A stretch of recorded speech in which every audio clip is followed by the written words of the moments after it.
There are a number of ways that leaders and experts are attempting to address this problem. Investing in research and doctors, searching for a new drug or a cure, drafting legislation and lobbying for change. But there is another way that the problem is being addressed. The solution looks like this.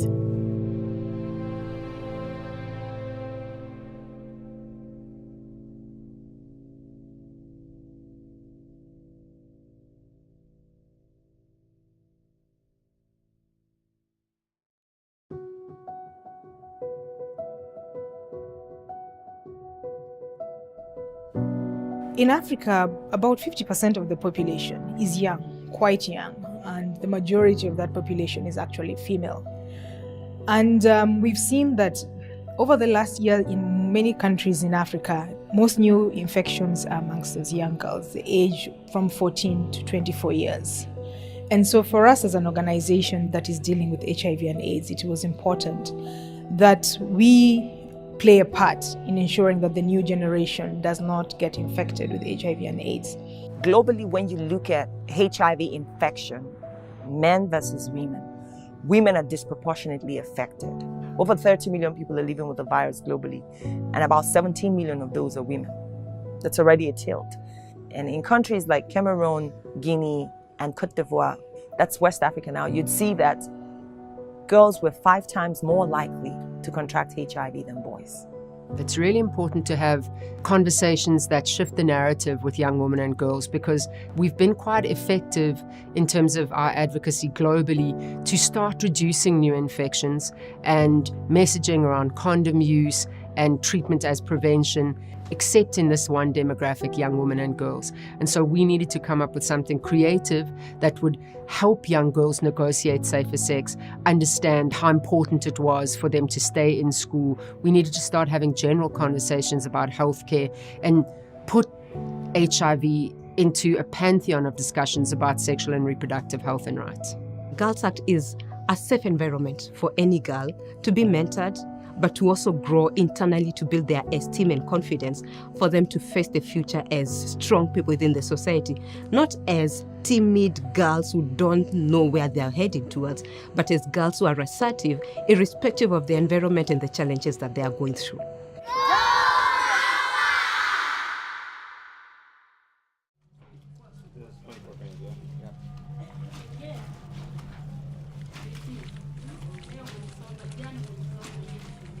My name is Phyllis Imbosa Evans. I am 12 years old.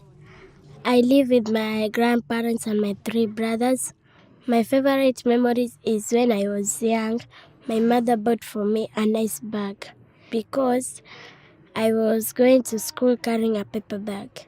It was in color pink, and color pink is my favorite color. And it is my favorite memories because I was feeling happy and I was feeling like I am a princess carrying a princess bag. I feel really happy, like I am going to heaven. That was my favorite day.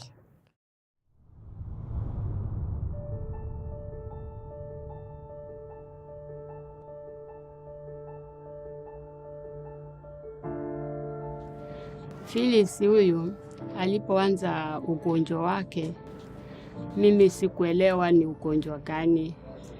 Alikuwa mara kwa mara anaenda, nampeleka hospitali, lakini akawa hajisikii vizuri. Usiku na mchana wanakeusa madawa, wanakeusa masindano, lakini wanashindwa. Kila nikimwangalia, mimi nilikuwa naona basi huyu hatakuwa wangu tena. Huyu ataenda, ataniacha. Na nikawa nina uchungu, nasikitika sana. Lakini baadaye tulitolewa wakati ambapo madaktari walikoma. Ikabidi tutoke. Sasa kule kutoka nikawa nina uchungu. Nikasema sasa huyu mtoto nampeleka nyumbani. Sasa si ataenda kufa bila kujua atakufa ni ugonjwa gani ambaye inamsumbua. Ndio nilimtoa kule, tukaja hapa nyumbani. Yule Dr. Zena alipomwona akasema hapana, wacha nimchukue huyu mtoto nimpeleke kliniki sokoni. This girl, she came to the clinic when she was 5 years old, and completely she was in stage 4. The grandmother didn't know what is happening. Fortunately, I was there and we were able to test this girl, and she was HIV positive. The grandmother could not understand, and fears that time she has been chased away from school because she has this skin condition that she may infect other girls. So that is one of the cases I took it personally, as a clinician, and I said this girl has to leave. So when I had school condition, I was sent to school and told to stay at home. But when I go safe space, I know my rights. I have a right to name, I have a right to live, I have a right to health, and I have a right to education. So I knew that I go to school and the teacher didn't refuse. If she refused, I was all ready to tell her that I have a right to education, but she didn't refuse me. Safe space and girls' arts has made me to feel comfortable and value myself. I have changed my attitude towards ARVs and my clinic appointment.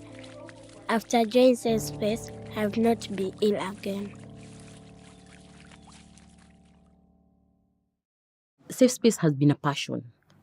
It started in 2016 after AHF celebrated Girls' Child in 2015, where the theme was She is Her Ally. The intention was, to have a safe space for these young girls, for them to be able to share as much information as possible where there are challenges, especially with regard to information, access to services, everything related to HIV. So in line with our campaign at that time, which was Keep the Promise, we decided to take on She's Her Ally to a higher level. So She's Her Ally turned into the Girls Act, the awareness campaign tour. So we started off in Uganda, and the intention was to give the baton to a different country where it would go on from one region to another and then pass on the baton to another country. That is why we dubbed it the Girls Awareness Campaign Tour. And we are growing, I should say. Lemde piti, mwen la vive nan situation qui très terrible. Mwen pat leve avec maman, avec papa. Se ka moun mwen te leve, mwen tap mal vive. C'est ça fait mwen te tombe dans série de mauvais bagay qui fait mwen vin arriver à vivre avec virus sida ensemble. Parce que mwen pat gen yon moun qui tap rele. Après, mwen pat gen yon moun tout qui te mette l'école, qui t'a réglé un bagage sérieux pour moi. Bon, pour moi-même, côté moi était à moitié non vie zone n'a pas antenne elle fini. Côté moi habité à tout pas antenne. Face ma parti na yo li pas bon parce que moi pas ma vivre non lié qui misérable en pile parce que quand là tout c'est un kay pour là de la pi tomber moi mouille avec ti moun yo. Girls Act is a new program that we just started in June 2017 last year. So it's still in the making, but we're doing so well with those young girls because they are from age of 15 to 24, and a lot of them, I guess, is from the slum. And I think especially those young girls, they are so intelligent, so beautiful, but because they are so poor, and I think they feel like, okay, we cannot do anything in our life. So with that, we have to try to empower them to be better in their life, not just themselves, but their friends and family. One of the changes I can see, some of them, the confidence is built, and they feel, they believe in themselves right now.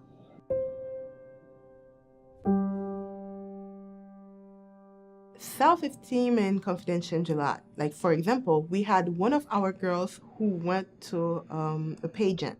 It's a pageant for a curvy woman.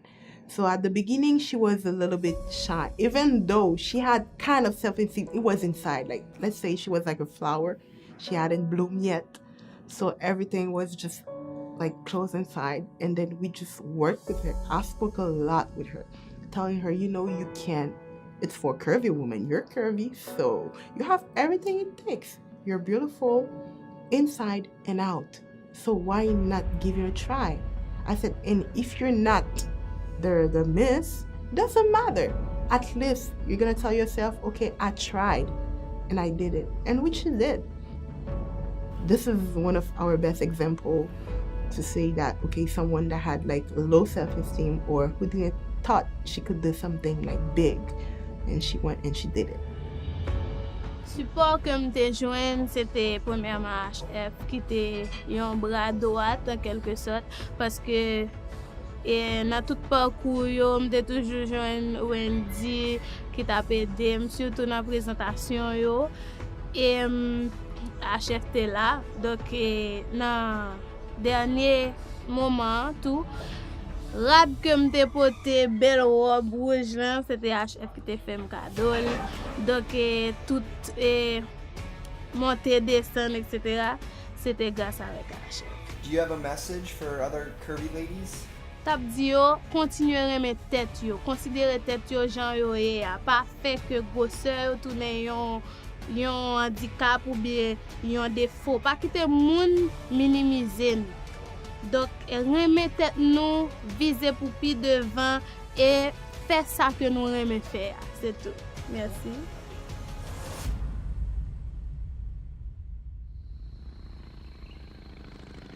Something that maybe makes Southern Africa in particular unique is how HIV is driven by gender-based violence.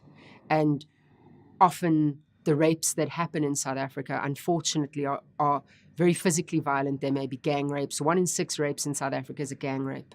And we have over 50,000 rapes reported on an annual basis to police. And the police themselves say that only 1 in 25 rapes is reported to them.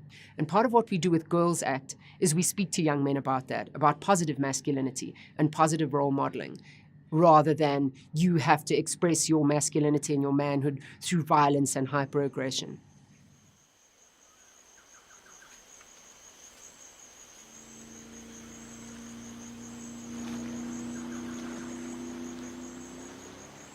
A los 7 años ya tuve un problema donde me sucedieron muchas cosas malas.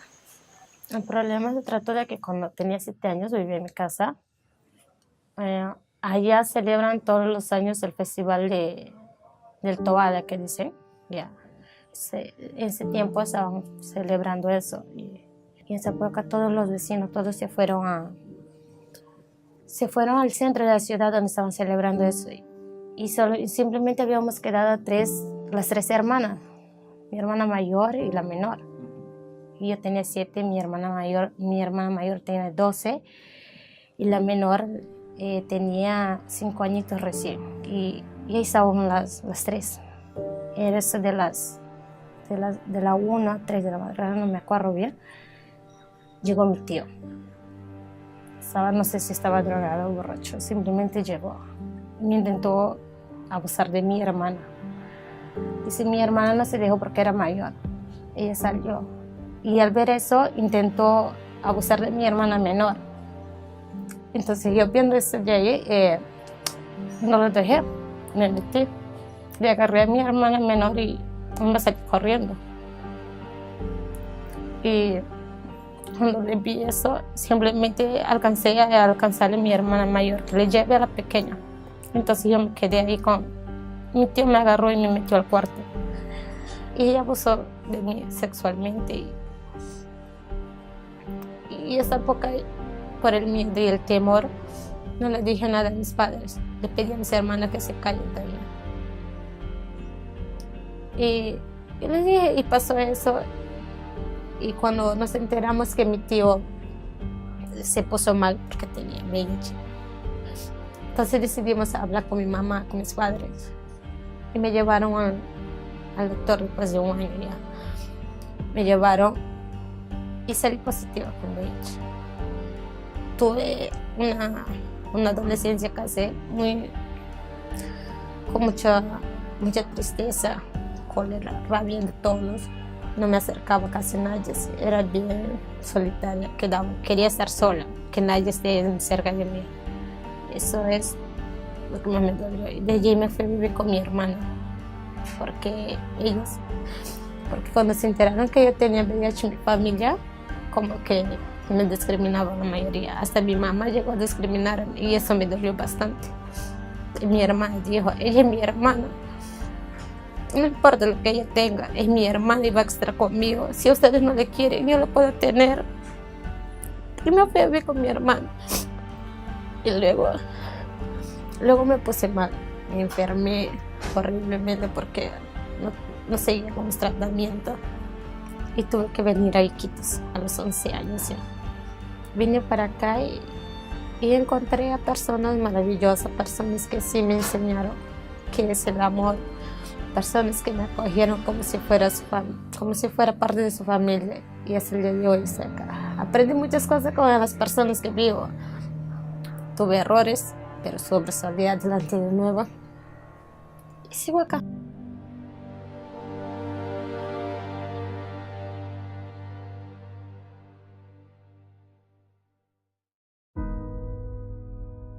The Girls Act specifically, much as we call it the Girls Act, we need to ensure that we bring some young boys as well into this picture. And so when we give out sanitary pads, we also educate the boys about, supporting the young girls when they're going through their period. Don't laugh at them, don't stigmatize them, but also that they have a better understanding of what is happening. People have often asked what is the link or the correlation between sanitary pads and HIV infection. And the answer is not far-fetched. Globally, we have millions of girls, over 6 million girls, who are out of school. And a lot of them are out of school because they do not have access to sanitary pads. And when girls stay out of school because they don't have access to sanitary pads, their vulnerability level goes higher than a girl who is in school. And that's because a girl who is in school has access to information that can help them make informed choices, give them better understanding of HIV transmission modes and how to protect themselves. But the girl who is out of school doesn't have that. So if we're able to at least get girls to have sanitary pads, we do know that we've taken out one of the drivers. And that way we can keep them in school. And the longer they stay in school, they can get information on their health and how to protect themselves, on their rights, and how to negotiate also for safer sex practices if they ever have to find themselves in that situation.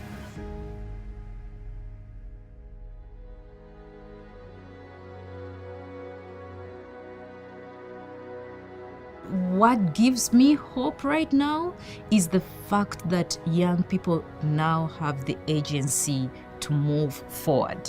Something that I wasn't clearly seeing in the past.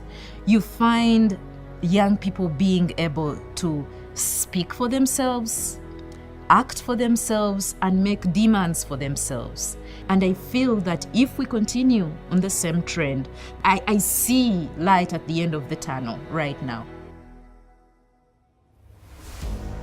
I think the hope is in the young girls themselves, and being able to talk to young girls and empower them and encourage them to stay in school, and then watching those girls that you saw 2 or 3 years ago finishing their high school education and having dreams for themselves that go beyond just being a traditional mother and wife, but imagining themselves as professionals in the workplace. We know that there's a clear link between HIV and poverty. And if you encourage people to stay in school, they have access to better jobs, they can take care of themselves. And we're seeing that, and that's pretty cool. I love tailoring as a passion. I had a dream of starting my own business. Da remè un femme job, moi da remè changer quartier, et m'da remè pour ma travail, pour m'venir un femme job même ja toute femme. Yo quiero ser secretaria o ser técnica o seguir en ciencia. In my lifetime, I would like to become a doctor so that to help the young adolescents who are HIV positive and to get rid of health issues. I love science because I want to be a doctor and I want to help people who are living positive. If she is pregnant, not to transmit to her baby. What gives me hope, one, is seeing the happy faces. And like I've told you, when I see the fathers cry and mothers cry and say that, yeah, if it wasn't for Girls Act, these girls would not be where they are. And when you see the girls happy and they tell you that, you've given me my sanitary supply for the whole year, I'm assured that I'm going to be in school. When you hear teachers saying that something has happened to this young girl, she's no longer the timid girl we knew, she's a focused girl who's concentrating in class. That gives us hope. If I had 30 seconds to speak to the people that are able to make a change, government leaders, etc., I would say, please make education available across the board for all kids in Africa. Make sure that boys and girls have equal opportunity to get an education, that girls are encouraged to stay in school, that our literacy rates go up. Because for me, I think that's the key to everything else, to healthcare, to economic growth. Girls have to stay in school.